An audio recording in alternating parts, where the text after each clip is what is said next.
in the Sonatina Opus 36, number 3, most of the students have pretty much universal problems. One is that they tend to play the opening left-hand part very pokey, and it jumps out above and beyond the solo first theme. So I tell them to block out these chords first with a supple rest, with spongy rest. I use the word sponge.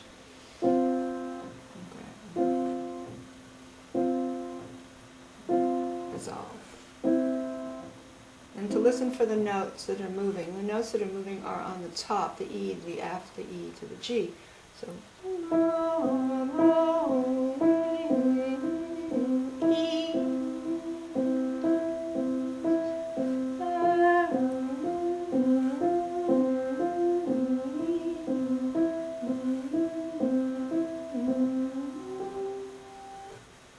Against that, you have this robust theme coming down.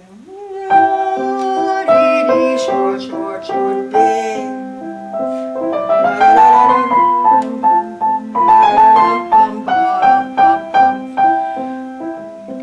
Then very much down. This is a conversation, I tell them. Conversation.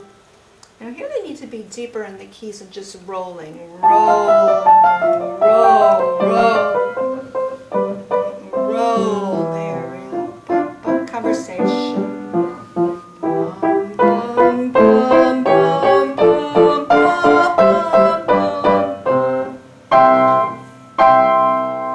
So that's the first theme. And if you notice when I played these chords leading to the cadence, I think of one, not a pair of chords, but I think of the principal note as being one note through the pair of chords. So I'm thinking of ya la la dee, la la dee, la la. That avoids the notiness. This has to be strong. This piano is a feminine piano. Then the student has to know there's a total contrast here. Everything, the mood completely changes. The left hand's going to roll through these chords. So block them out first with a supple wrist. And listen for the actual little kind of melody running through that, or the change of notes. Because it has its own little line. And then roll, roll, roll, roll, roll, more and less, roll. And the right hand is just sort of careening down beautifully without too much poke.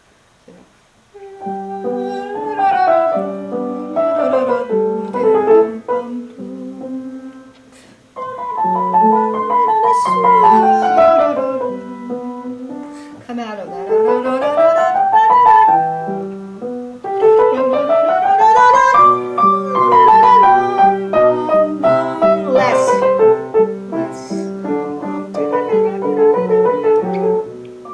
Now, the students tend to, on the trill, I notice that most of them are doing measured trills like that. I eventually teach them to double the repercussions, but in the early stages of learning, the 16th, 2/16 to every eighth is fine.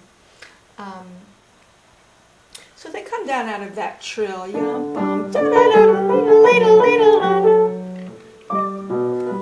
variation.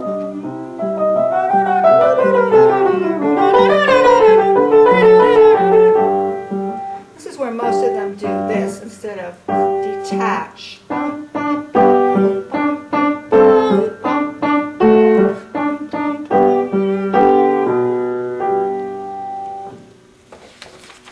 And you teach them that this is the development section, and the theme is really inverted, but it's in the dominant key, so it's coming from below, going up. And again, to avoid that, that notey left hand, you'll first have them block these chords and then roll, aiming for the change notes, which are top notes. So start soft.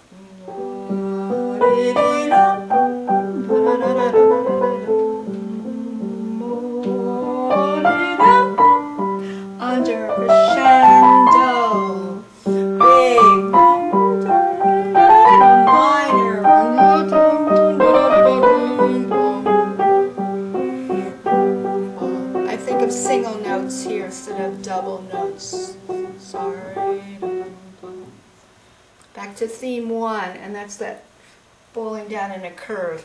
The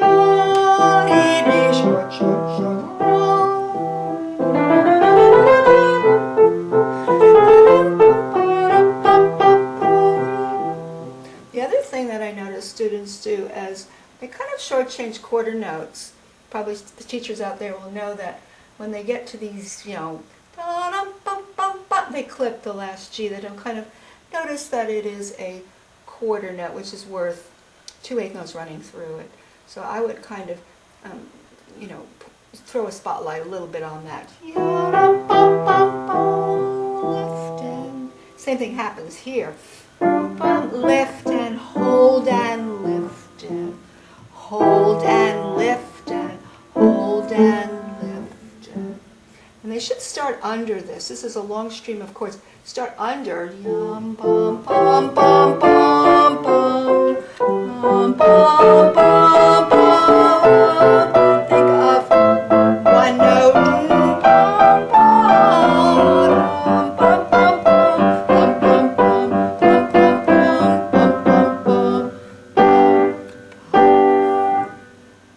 They know that from the exposition that all this material is basically coming back. This is the second theme, but in the home key suite.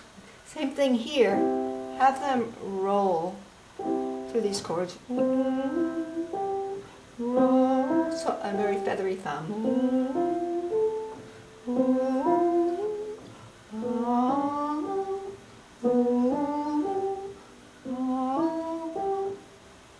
And this beautiful theme.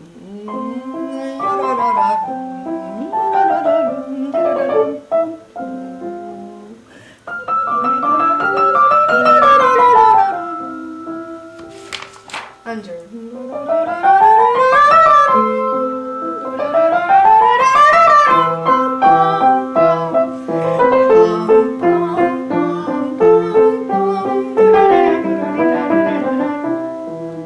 Soft. 6 chord. 6 chord. Crescendo.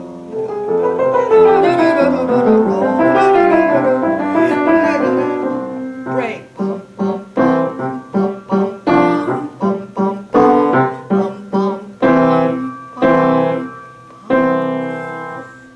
So there are certain details that you want to flesh out when you work with a student on this.